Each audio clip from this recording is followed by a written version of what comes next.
How's it going, everybody? Atlas again with Quiet Formation, and we're gonna do something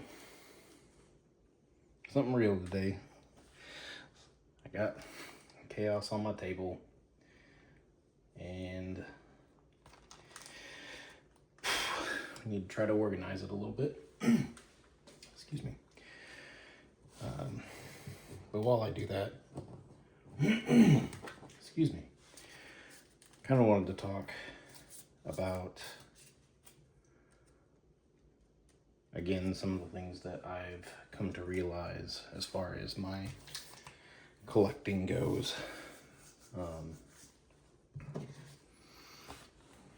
We've opened quite a few packs already.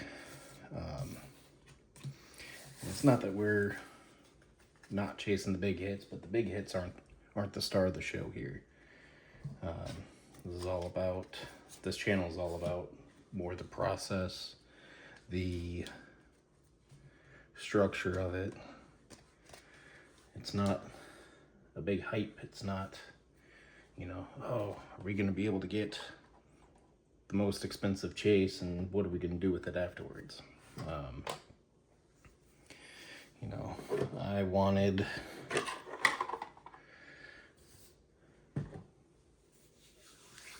to make a place where people can, hang out, enjoy the process more than just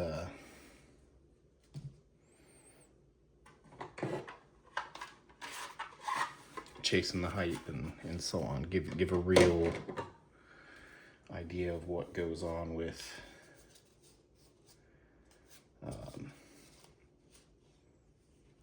these things when you start collecting.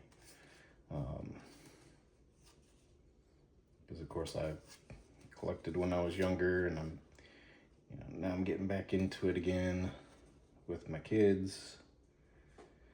Okay, these are hers. But trying to find that balance and going through and trying to think, okay,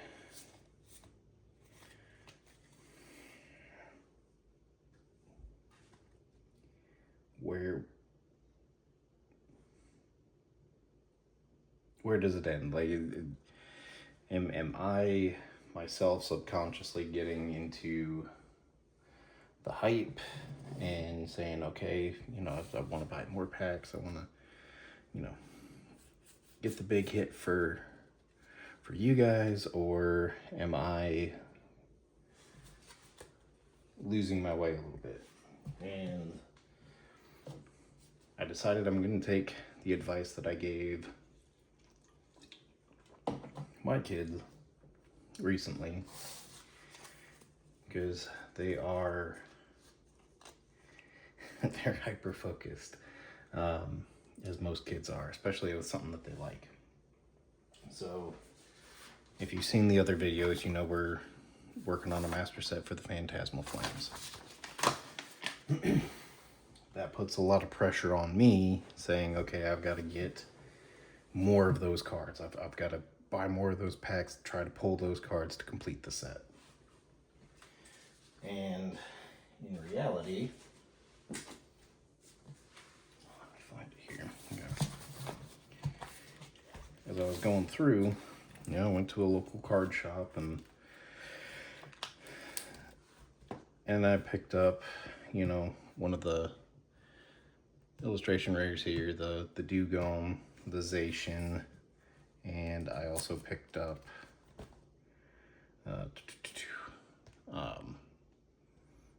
the Miss Magius this week.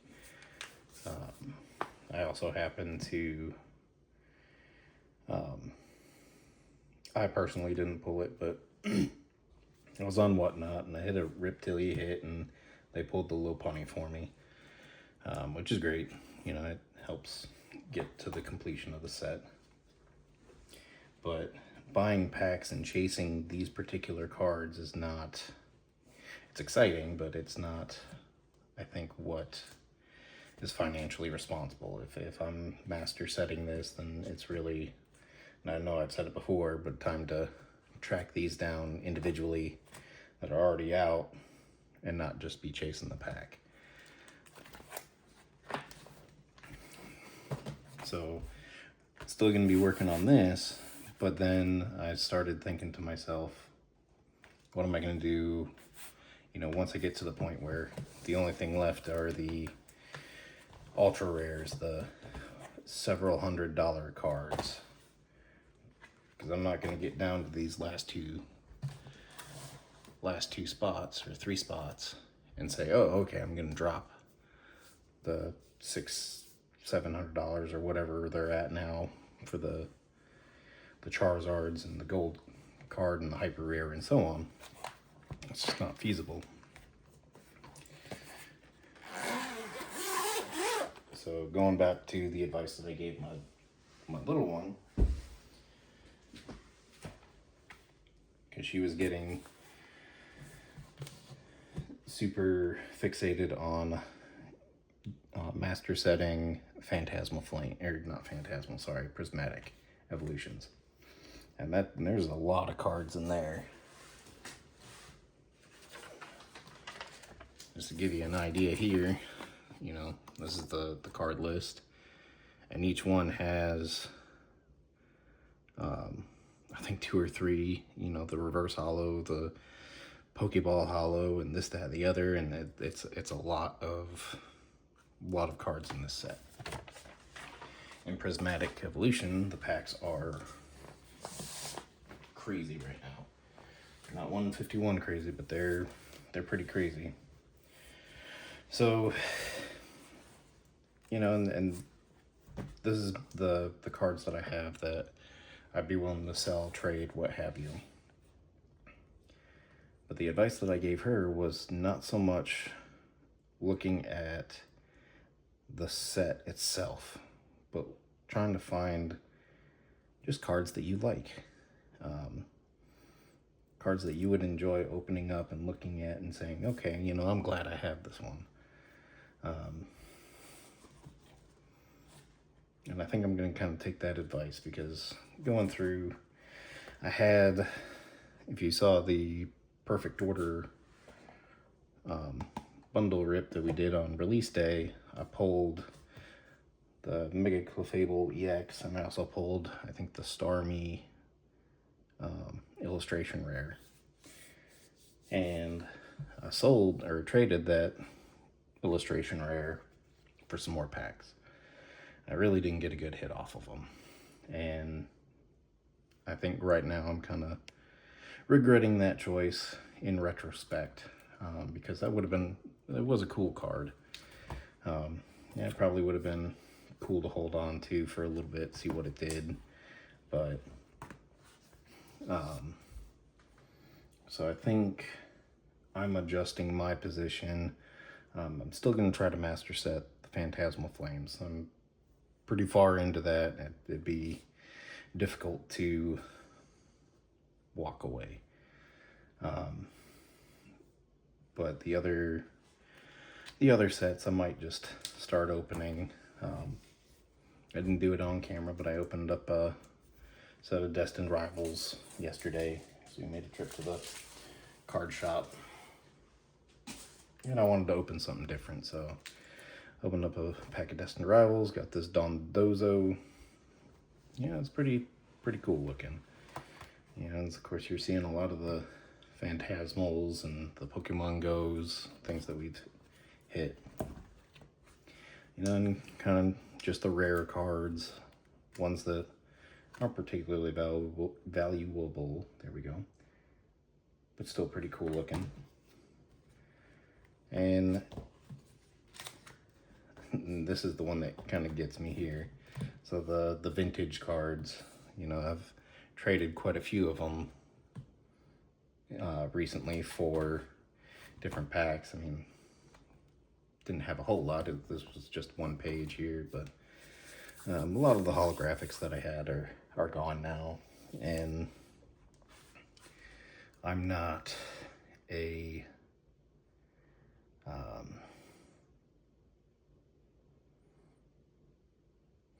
I'm not in the card business. I'm not trying to make a living off of this. I'm just trying to have fun. And kind of looking back, and these cards were all cards that I had pulled when I was,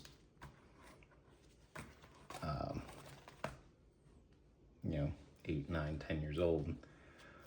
And so I had them sitting in storage for so long that, yes, I didn't think they would mean much to me, but kind of regretting them now, because I know I'm never going to be able to.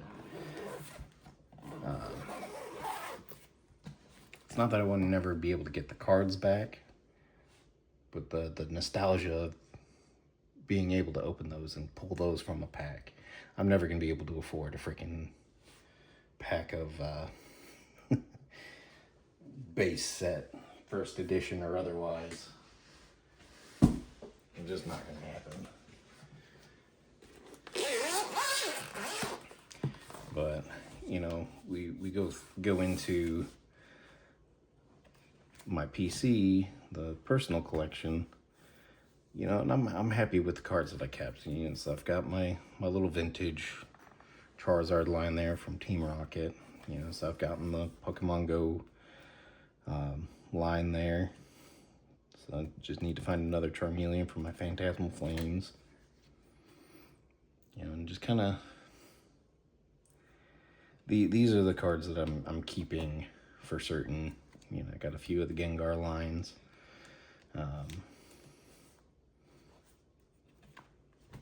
So I think I'm going to not so much focus on the Phantasmal Flames. I'm getting too hung up on, I want to complete it.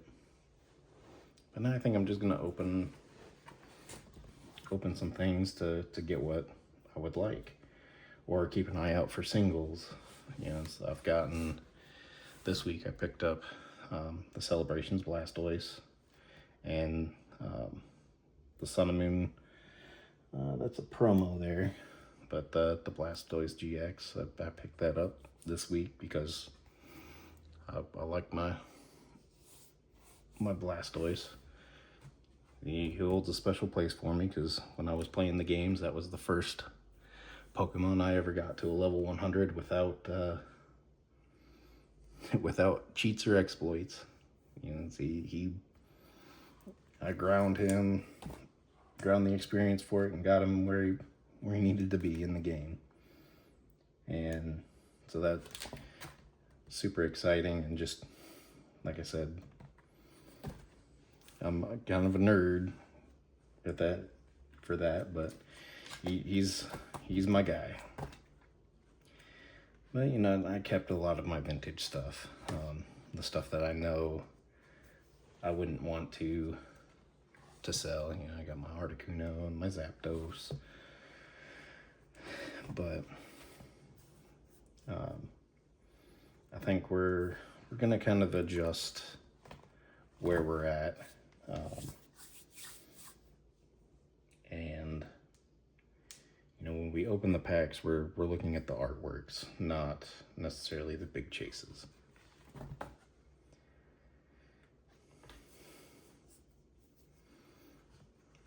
And I'm trying to figure out how exactly I want to set these all up.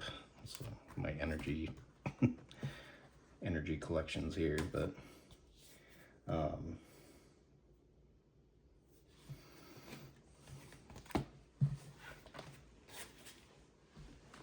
that's kind of what we're looking for. We're looking at, these cards are coming at me. I've got a lot of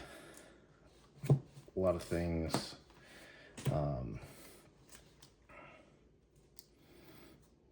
Decided I'm gonna keep out of Misty's Magikarp, just because I like the Magikarp and the Gyarados, or however you want to pronounce it. But we're gonna work a little differently. We're gonna enjoy the hobby instead of chasing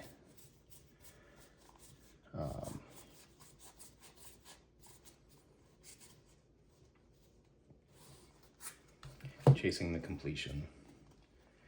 And with that being said, it's been difficult to pace myself because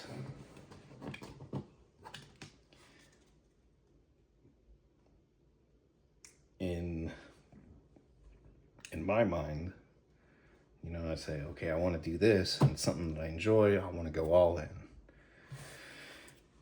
And, you know, and that's with anything. It's with, you know, the Pokemon cards. It's been,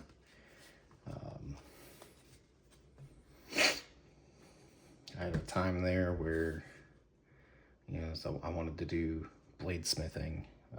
So I watched Forged in Fire, and I was like, man, I'm gonna do this. And you know, I was pricing out forges and anvils and everything, and it was just like, man, this is gonna be hundreds, if not thousands of dollars to try and do this.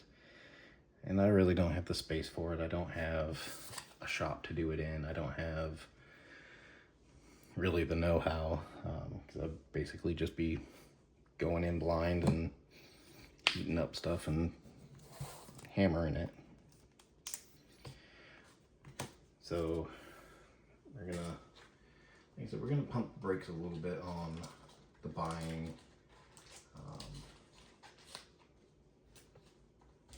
There's still gonna be some packs that we open. So I got a couple things coming in. I've got a celebrations box coming in. I've got a mini tin coming in, so there's a couple packs in there that we'll probably open up on video and see what we find. I'm actually really excited because I've got a pack of a new game that I just found this week called Wonders of the First, and it's not a brand new game. It's been out for I think about a year or so, but some of the artworks on it that I was seeing are just amazing.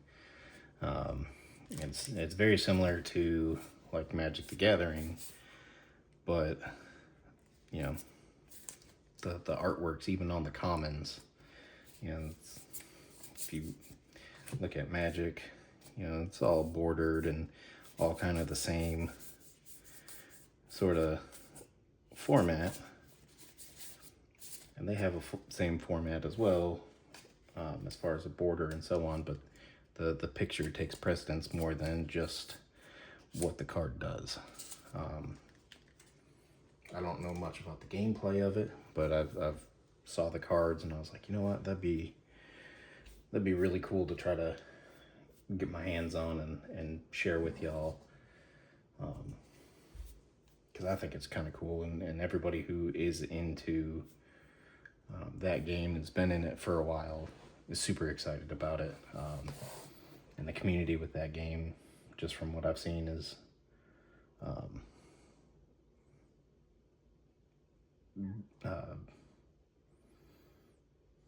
what's the word? It's very, very helpful. They're excited about it. They're excited to share it.